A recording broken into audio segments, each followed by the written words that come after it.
ab compte bu def 1000 milliards yow nga dem ca source A nga ne compte boobu d'abord ce site le compte est pour Macky Sall yow yaa wax loolu honorable li ma wax mooy ce compte est créé par Macky Sall par décret. par décret.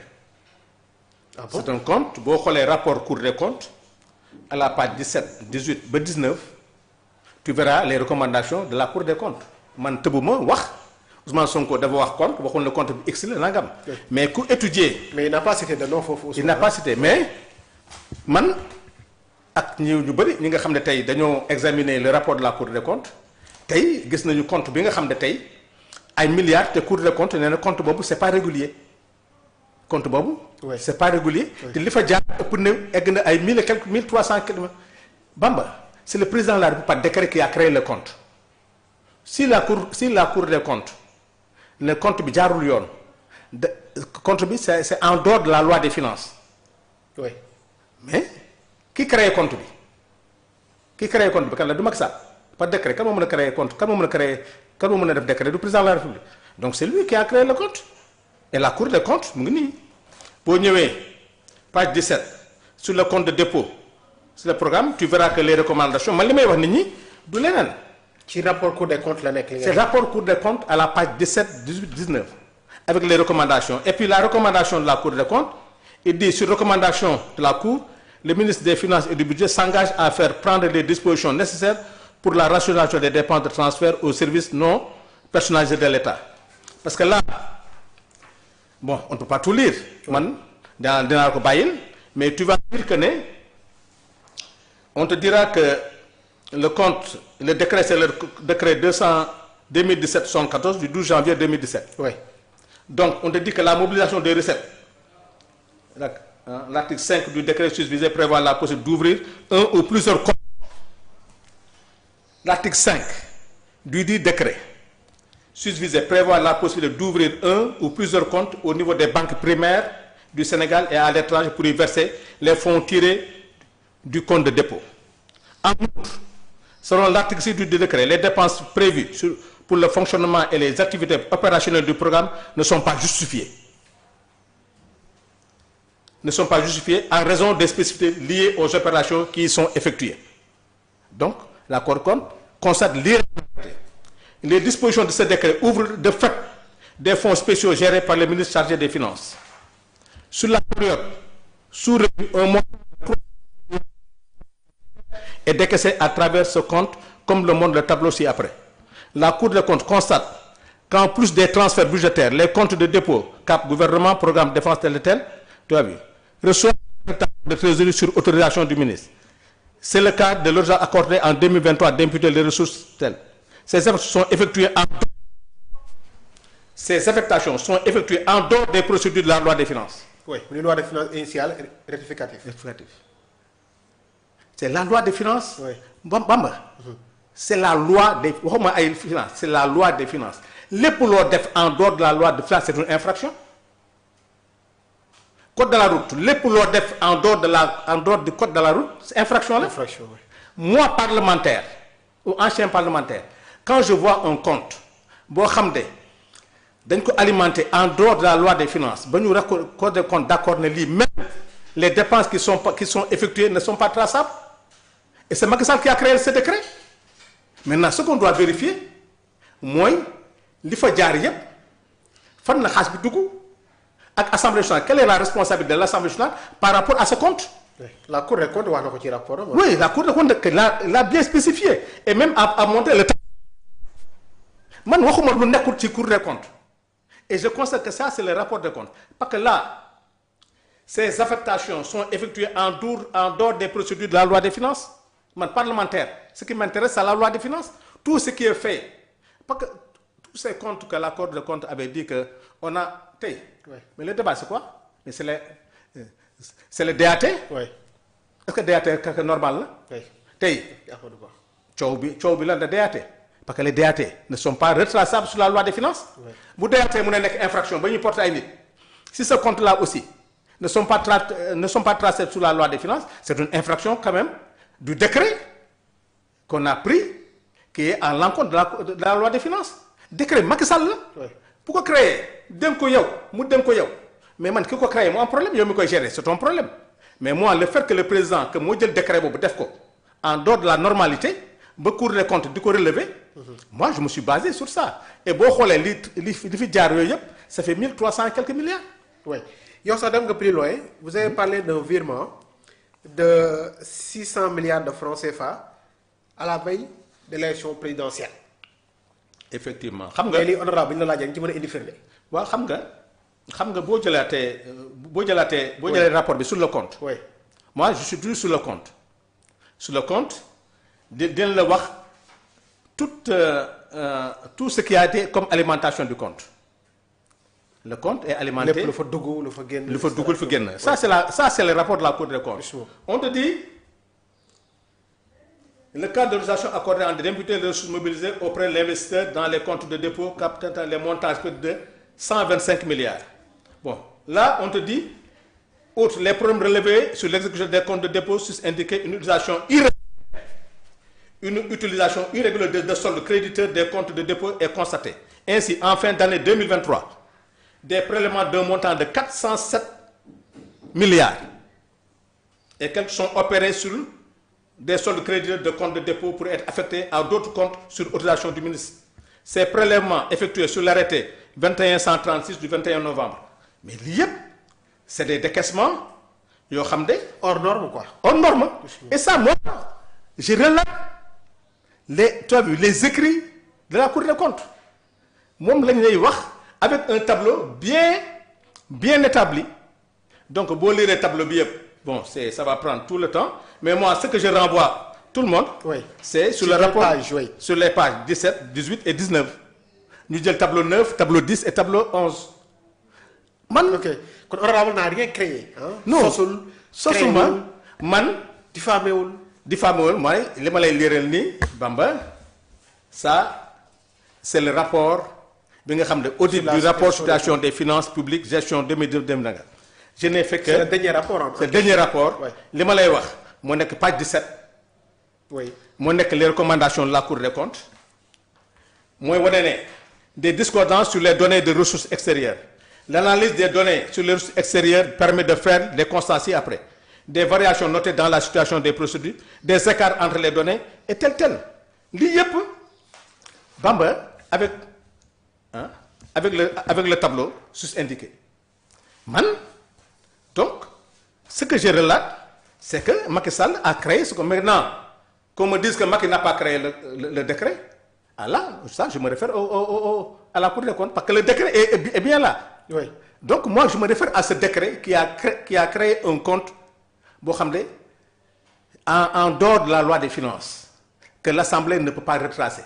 C'est comme les DAT, comme tout cela. Et tout ça, c'est sous la responsabilité de celui qui a créé le décret. Et le décret, c'est Macky Sall. oui et même la Cour des comptes aujourd'hui wax na ne responsabilité Macky Sall il serait impliqué dans ça. mais peut-être yow transaction yi nga wax ne def nañ ko à la veille des élections présidentielles bu toll ci 600 milliards de francs CFA. mais aussi y a nouvelle bi am na beneen dépense bu toll ci 650 milliards de francs CFA que l'Assemblée nationale n'arrive pas à tracer. Tout ce qui est sur ce compte, oui l'Assemblée gisu ko. Parce que la vérité, sur ce compte, oui la Cour des comptes est très claire. Il dit que par rapport à cela, ça je te lirai naa la ko léegi. mooy il dit que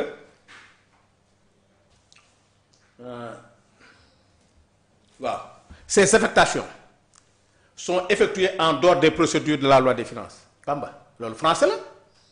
Ça veut dire que assemblée loi des finances ñun assemblée gère la loi des finances. oui Tout ce qui est fait en dehors de la loi des finances xamuñu ko bu nekkul LFI nekkul LFR mënuñu ko retracer. oui Maintenant voilà moi sur ça je me suis basé. Moi je me suis basé sur le rapport de la Cour des comptes en clair et net awuma leneen lu may man le décret qui a créé ce compte il faut qu'on nous explique par rapport à ce décret. oui Et tout cet argent-là qui est passé par ce compte-là il faut ñu wax ñu d'où ça provient et quelles dépenses que ça a servi. il y a pas de traçabilité. Il y a pas de trace man voilà maintenant ça le compte a été créé par Macky Sall il l'a confié à qui et qui man c'est pas mon problème mais moi ce qui m'intéresse c'est le décret. Pourquoi Macky Sall a créé ce décret dont la Cour des comptes a dit que c'est un compte qui est irrégulier. C'est un compte qui n'est pas en phase avec la loi des finances. Bamba, je suis resté. Maintenant, que l'argent a été bien géré ou mal géré, c'est pas mon problème. Ouais. Mais dama le compte bobo, Macky Sall moo ko créé. Li nga créé yaa ko moom. Et yow même vous avez parlé de mécanisme boo xam ne. Mécanisme. waaw boo xam ne moom président moo teewoon compte bi boppam. moo ko téye boppam parce que moo créé moo xam moo créé ko. Mais aussi vous pensez pas que c'est des accusations aussi. Non. Hein? Le mécanisme, tu sais que c'est un mécanisme. Oui. Lépp loo créé en dehors de la structure normale. C'est un mécanisme. Oui. Parce que le seul mécanisme qui existe, c'est la loi des finances. Leneen loo créé te bokku ci loi des finances beneen mécanisme la parce que la loi des finances c'est un mécanisme. Oui. De la gestion des fonds publics. Oui. Le mécanisme de la gestion de l'État, c'est la loi des finances. C'est un mécanisme de recettes et de dépenses qui est basé sur des programmes. C'est le seul mécanisme que l'Assemblée a. Tout mécanisme qui est en dehors de la loi des finances, c'est un autre mécanisme qui est géré par celui qui l'a créé. Est-ce que je me fais comprendre? Oui, xam naa bu baax les gars, je sais. Bamba. Oui. Assemblée nationale moom rek moo am possibilité voter loi des finances affecté ko au gouvernement. Oui. En recettes et en dépenses. Même les dettes intérieures, extérieures, assemblée moo koy autorisé. Oui. La loi de règlement assemblée moo koy autorisé. Bamba leneen loo def te assemblée yëgu ko jaaru ko tracé wu ko pour man beneen mécanisme la bu bokkul ak mécanisme normal. te man en matière de décret c'est pas le premier ministre qui crée le décret, c'est le président de la République. Le président il a créé un décret pour créer un compte. C'est la Cour du compte, c'est la Cour des comptes qui dit que ce décret n'est pas bon, ce compte n'est pas régulier, c'est en dehors des procédures de la loi des finances. Et Bamba, moi, c'est la responsabilité du président qui a créé ce compte. Compte bi am 1 milliard et quelques. Boobu la. Est-ce que am na yeneen beneen compte? Xëy na am na beneen compte mais man compte bi gis naa ko. J'ai pas dit que c'est le seul compte. Il peut y avoir d'autres comptes, hein. Mais moi, j'ai vu un compte qui parle de plus de 1000 milliards, 1300 et quelques milliards. Tant l'année passée, tu as vu même quelqu'un du ministère des Finances, je pense que j'oublie son nom, il en a parlé. Donc, maintenant, est-ce que c'est le seul compte? Oui. On verra. Et peut-être qu'il y a des révélations de jour en jour. Gis nga lii au lieu de condamner, xam nga ñu war a def nañu gëstu. Tout ça, c'est des mal donne. Bu doon lii mooy premier xam nga ma jaaxal. Fii laa koy waxee nag. Quand je vois des amis de Taxawu Sénégal, je cite des noms ay Malick Youm parce qu'il m'a cité. J'ai vu quelqu'un tout de suite, il m'a cité, c'est Soya Diagne, oui. Des gens ñu xam ne ñun ñoo doon accusé Macky Sall de malgouvernance. Depuis 2012, on s'est opposé à Macky Sall. Tey sur la table on met la Cour des comptes toog teg ay rapport ñuy jàpp ay nit di woo ay nit tey ñun ñu doon wax loolu ñu ñëw tey yéen waa Taxawu Sénégal yéenay taxaw tey di wax ne di défendre Macky Sall donc ñoom wàccu nañu li leen wax. On n'a pas été contre Macky Sall parce qu'il a condamné Khalifa Sall. Non. On a été contre Macky Sall parce que c'est par rapport à la gestion du pays qu'on a toujours dit que ça a été une gestion gabétique. Mu tourné ñu yéen aussi vous avez fait une gestion telle. Ci la jàppee Khalifa Sall. Ci la jàppee Karim Wade. Donc aujourd'hui son fils est interpellé ñu ngi koy woo ay nitam ñu ngi leen di woo cela veut dire que la Cour des comptes CENTIF le pôle financier. Mais li ñu wax moo gën a garaaw lii les gens au lieu de parler comment se fait-il que Macky Sall puisse venir dans ce pays expliquer aux Sénégalais ce qui s'est passé avec tout ce qu'on dit comme scandale financier et scandale foncier que les gens peuvent s'émouvoir man que les gens de l'APR le disent c'est normal am nañ ligne de défense mun nañu wax lu leen neex mais man là où j'ai mal que je vois des gens qui étaient avec moi di dénoncer loolu pendant 12 ans. Aujourd'hui, c'est les avocats de Macky Sall. C'est Macky Sall qui a dit à Khalifa Sall, il y a Defli, il y a Djeli, il y a Djeli, que nous avons condamné Macky Sall sur la gestion du pays. Ces gens-là, aujourd'hui, qui sont les boucliers de Macky Sall. et c'est eux qui dénoncent le rapport de la Cour des comptes parce que man waxuma lu Cour des comptes waxul ah. Ce compte créé par décret, c'est la Cour des comptes qui l'a dénoncé. Tout ce qui est affectation en doute de la procédure, oui. Les irrégularités, de quoi wax du Cour des comptes. C'est la Cour des comptes qui parle des irrégularités.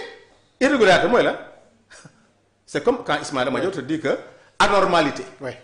Bamba, man, j'exploite des rapports et je les commande. Faut que je me j'ai tout préparé, la ligne de défense, tous les éléments en plus. Oui. Da di nag booy dem doo wax lépp.